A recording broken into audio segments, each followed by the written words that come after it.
Thank you. Okay, so I'm gonna record it so I can have a transcript for later. Um, Let me just pull this up.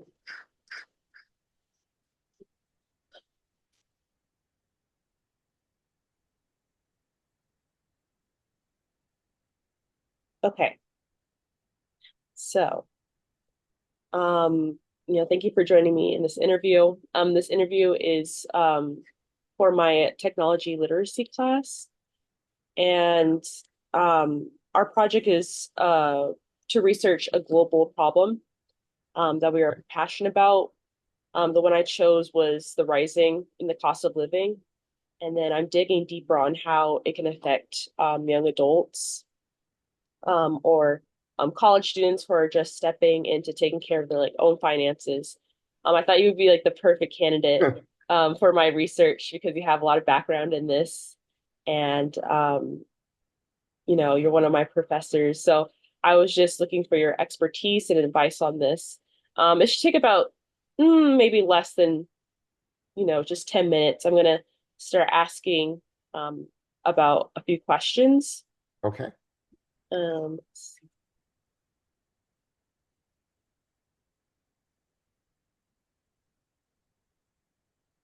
so I just want to ask a personal question for you. What made you get into like your background in finances? Like what Well, made you? when I was younger, way back ago, um one of the things that I noticed is that my parents were working with some people that were so-called advisors, but they were really salespeople.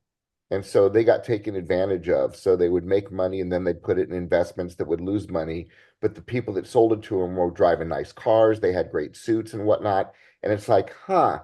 And so I decided to go into the industry as a fee-only planner so I wouldn't be charging commissions and I'd be on the same side with my clients. And that turned out to be kind of I didn't know it was going to be the part of a start of a trend, and I didn't start the trend, but the trend for the industry slowly grew in that direction for the same reasons that I saw.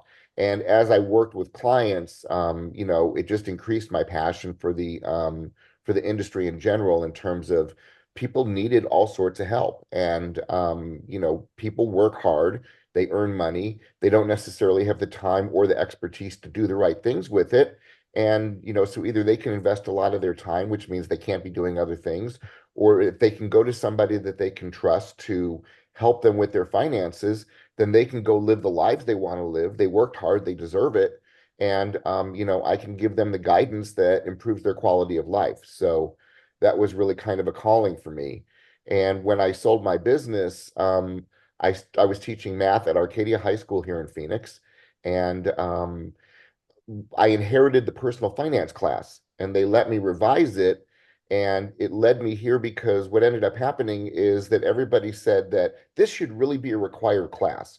I'm kind of like, yeah, it probably should. So I decided to go into research and earn my PhD and study the effect of education, financial education on people's economic futures. Okay, so you had your own business at a time? I did. So I had my Okay. own business for 22 years. Oh wow, what was that?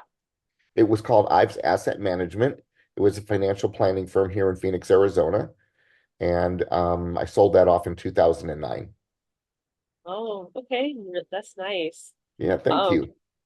know that. Okay. Just what are your thoughts on, you know, your thoughts on the rise of inflation in this economy right now? What's your thoughts on I think first and foremost is for a lot of us, we hadn't really seen inflation for a couple of decades. I mean, prices had been relatively stable. Interest rates were low, and now the 2021 2000 I mean the, yeah 21 22 is the first time we saw inflation heating up, and it went up to 8 or 9%. Now I remember when inflation was double digits when I was younger. So for some of us that have been here, we've seen it before. But that having been said, when you haven't experienced inflation and then you're seeing prices that are noticeably higher next month or noticeably higher from the year before, it can be daunting. And even if you're budgeting, it's like, wait a second, my budget doesn't go as far as it used to, and I'm not necessarily making any more money. So that's a challenge. And I think it can be quite unsettling, especially if the things that are inflating are the necessities. And for younger people, the things that are inflating are definitely necessities. It's food, it's gasoline, so I mean, all the things that you're doing just to live regular life are going up in price. So I think that that's mentally very, very challenging, especially if you're early career, because you're not necessarily going to have the fluff in your income to just say, okay, you know what, I'm going to budget a little bit more into this area because you don't necessarily have that yet. That's coming. So that can be a little bit daunting. It's kind of cool now that we've seen inflation back off just a little bit and stabilize. But like in your lifetime, you'll probably go through 4 or 5 different waves of this, where something will happen, whether it's the COVID or whether it's a rise in oil prices or something that's going to trigger inflation. We go through these cycles. Right. And I know from one of your modules in inflation, um, you know, inflation's not always like a bad thing at all because time is going to change over a period of years. And there's gonna be more jobs and um we're not gonna be paid the amount of the same as we were 20 years ago. So there is some positives I saw from what I learned from your module. Um, there are some benefits, but there Yeah. is some also. For controlled inflation, to be Mm, sure. I mean, if inflation's going up 2 or 3% and the economy's growing, then everything kind of fits because your income grows at about the same pace. And again, if you're spending $100 at the grocery store and the difference is 100 to 102, it may not even be that noticeable, right? Or you can say, you know what, for here, I'll buy the generic brand of that and I'll be done. But if you see 8 or 10% inflation, or if the thing you want to buy has gone up 20%, then that becomes really noticeable. So that's harder to deal with. And so, yeah, for people that are just entering the economy in the past few years, that's definitely been a challenge. It's not an easy challenge to handle when you're, again, just starting out. Because presumably we haven't built emergency funds. We're just kind of getting our feet wet with finances. And now all of a sudden we've got a challenge that really kind of presents a challenge to anybody. So that's hard. We do have to recognize, I think, that it's temporary. It does go away. It forces sometimes hard choices, and that's the hardest thing about financial planning, I think, is that we all have things we want to do. We have aspirations and goals, and at any given time, we can't necessarily do everything that we want to do. And inflation kind of highlights that. So we could have done all of this stuff a month ago, but now we can only do 90% of it. And so we have to make choices here where what gives? Do I not save? Do I not buy this? Do I stick stuff on plastic and hope it goes away? What do I do? You know, yes, I know that you said that it's important to invest your money. Um, don't just you said don't just put it in savings because that $100 is not going to be um it it depends. If it's short-term money, then savings is what you got to do.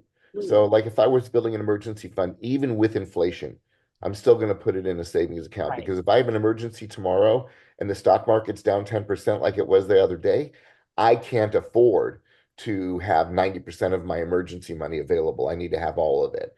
But once we get beyond that layer, then we want to have our money in things that are actually going to grow in value, compared to inflation in the long run. So when I'm thinking about, am I saving for a house? Am I saving for financial independence? Do I have another goal that's 10 years out there? As I have children, am I saving for their educations? Then those sorts of things, I might be putting money into the stock market and watching it grow and hopefully again, um, you know, giving me more value than what I put away, more Okay. purchasing power. Right. Just empowered. Um, do you see this, economy as a whole as like a hindrance to the young generation, or not so much? Do you feel like um we're gonna find a pattern and we'll get there. I What's your think thoughts on that that? I think that it's challenging to be a young person in almost any environment that you come into because, we say there's all these new technologies, and there are. And so, like, the journey you're on is different than the journey that my kids were on, and it's different than the journey that I was on because we have different technologies and different jobs. And so, you're forced to adapt right out of school. And I think everybody kind of goes through that. I will say that the pace of change is faster now than it used to be, I think. I'm kind of watching it, and technology moves things forward, so the jobs change, the jobs that are available are different. So there's a lot of I guess uncertainty. That having been said, I think the economy itself is relatively healthy. And so the bottom line is you're not coming in necessarily to a bad situation. There's just different challenges, and I think people that prepare themselves for those challenges are going to do well. And I mean, getting a good education, knowing what they want to do, being goal directed, et cetera, all of those things still stand. But I think that if you don't know what you want to do and you kind of want to wander on the stream, the economy now is probably a little bit more difficult to deal with than it would have been years ago because some of those wander on the stream type jobs don't exist anymore. What do you mean by that?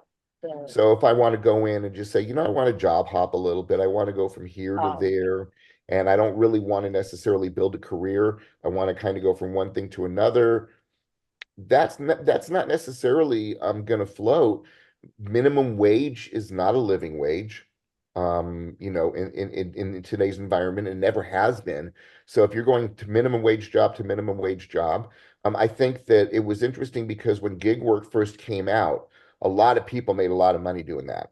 But now lots more people are doing it. And just like anything else, if you have more people doing deliveries or driving or whatever it is that you're doing with gig work, then there's only so much money that goes into it. Everybody makes a little bit less. So some of these fallback solutions aren't as easy as they were maybe 10 years ago.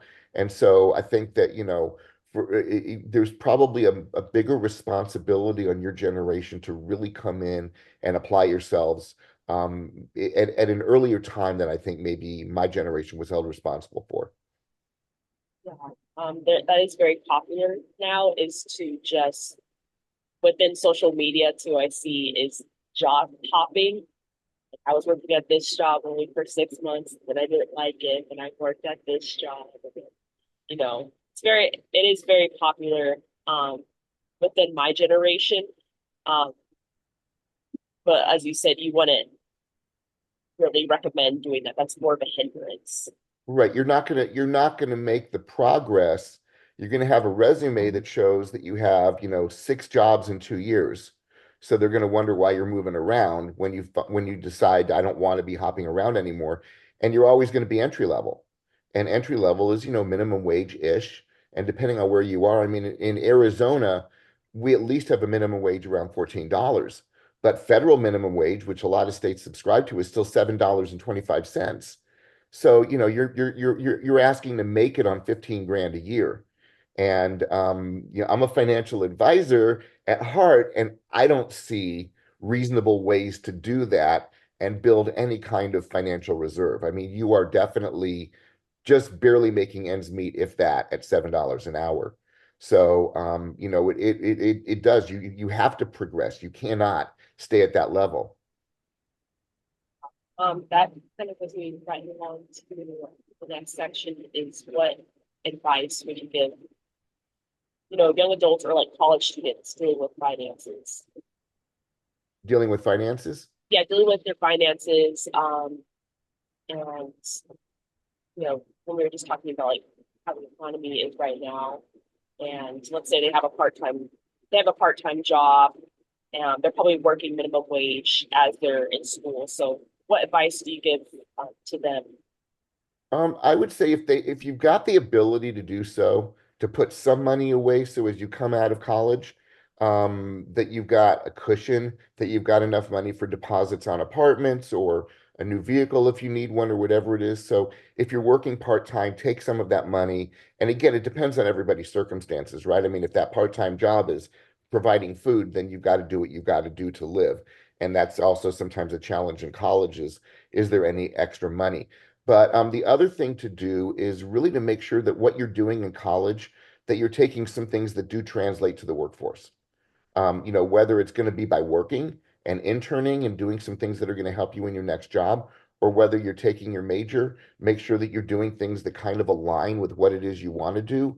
One of the things I do think I hear more from the current generation than maybe my generation was people majoring in things, going into the job that they went into because they were told this job makes a lot of money, but then they hate it. And so you have this education and you had a job that was somewhat high paying, but you're miserable.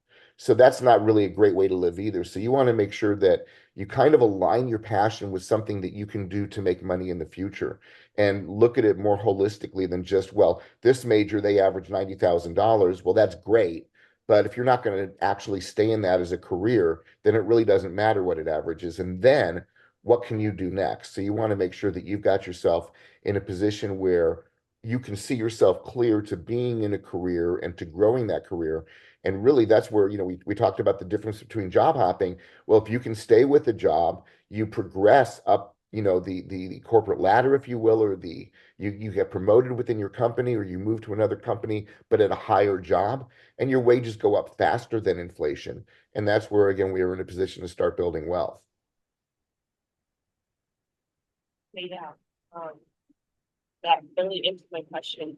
So just like what is a common issue that they're able to make with their money? It's just with their Common. finances and saving. Do they I know one thing for me I can admit is sometimes I like to take a little bit of money out of my savings account even though I shouldn't be, even though maybe just thinking, oh, it's $100. What's some maybe other issues that you probably have seen? Um, I think number one, by the way, and I want to emphasize this, is we're all gonna make mistakes as human beings. So, and I've done it, you're gonna do it, anybody else is gonna do it. So we have money, we put it in the emergency fund. Every one of us has gone into an emergency fund if we have one for something that wasn't an emergency. We shouldn't. Now, how we react to that is going to be the big determinant. Okay. If I go into it and I say, you know what, I'm not going to do this again. And maybe I don't for a year. And when I went in, it wasn't that much, then I'm going to be all right. But if I kind of say, one of two things, either if I make it a habit or if I get so down on myself, which people do, and they say, oh, now I blew it. And what do we do when we blow it? Then we go binge, right? So I went in there, I blew it. I may as well, whatever word we're going to use. Now all of a sudden we go ahead and we overdo it. And that's what we don't want to do. So if we do make a mistake, if we do fall off the track a little bit, we just hop right back on and get to it. And I think that that's something that, we definitely want to make sure we do, especially as younger people, as we're building that base, because then it becomes a good habit. I think that what gets overlooked a lot of times is building cash first. So I know that when I was younger, I was interested in stocks. I wanted money in stocks. I didn't want no emergency fund, so to speak, right? But the bottom line is that if something happens with the vehicle, I don't want to go to the stock market and pull money out at a loss. I have to have some cash available. So and I think that, like I said, that gets overlooked because it's really boring having money in a savings account. It doesn't do much. Your friends maybe you're talking about, well, I got into GameStop and this happened and that happened. And, well, I made $14 of interest last month. So I think people want to understand that, yeah, there's parts of finance that are really going to be kind of boring and dull, but they're good for you. It's like taking vitamins, right? So, it's not fun. It's not fun. It's just there. But you do it and you build up that base. And then the other thing is think about the goals that are longer term, which again, for most of us when we're younger, we're not thinking about what we're going to do at 50 or 60, right? That's really, really, really far off. But the bottom line is that if we can think about those numbers, and depending on where you are in the course, you may have already seen that if you start saving when you're in your 20s, you don't have to save very much to get really big numbers at the end. So, by starting now, by thinking that way, you take the burden off yourself versus I would have clients that would come in and they would be in their mid 40s and they were pretty good about finances in the sense that they didn't have credit card debt. They only owed their home mortgage. They paid all their bills, but now they wanted to start saving for retirement. And I would be like, okay, we'd run the numbers, and to live their lifestyle, they'd have to save 25% of their income. Was like, well, how are you going to do that? And a bigger question is, where's that 25% going to come from? Because that's all the fun money that you had. So even though you were good, you weren't quite good enough to get where it is that you want to get. And then we'd have to kind of do budget negotiations and go through that process.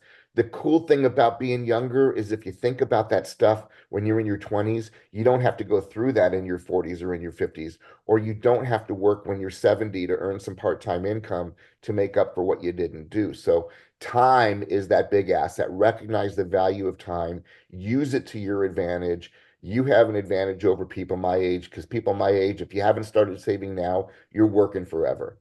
You know, you don't have to do that. You're saying, set up a 401k as early as possible. Yep, maximize the employer match if you can get it, Okay. if there is one. And absolutely. And then make sure that you invest that with a long-term eye. That's where your stock money goes. Yeah.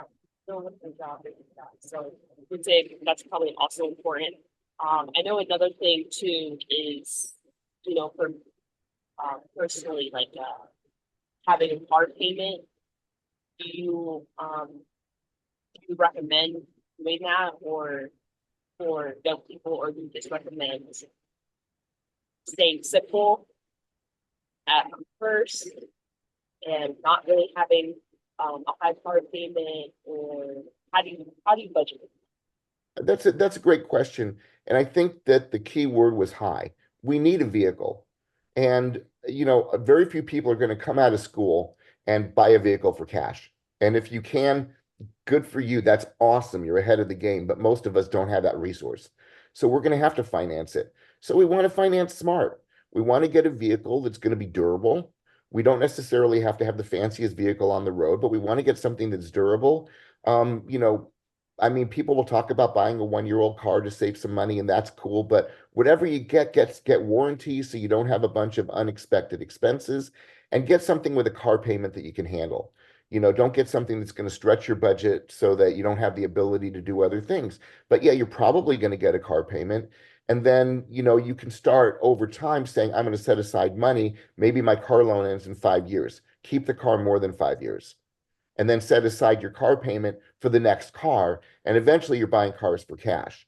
Maybe it's 10 or 15 years out, but then you're going to be doing that. You're going to be that person that doesn't have to have financing. But, coming out of school, yeah, you got to do what you got to do sometimes. So you need a vehicle to get around. You're going to pay rent, or you're going to pay a mortgage. There's nothing wrong with those things. You just want to make sure that all of those choices fit together within your income and leave you room not only to save money, but I want to be honest with you, if you don't have any fun, you're probably not going to save money, because you're going to be miserable. And so we really have to find that balance. So if we do the things with our fixed expenses where we're not stretched to the hilt, then we've got the ability to do some things and the ability to save money, and then everybody wins.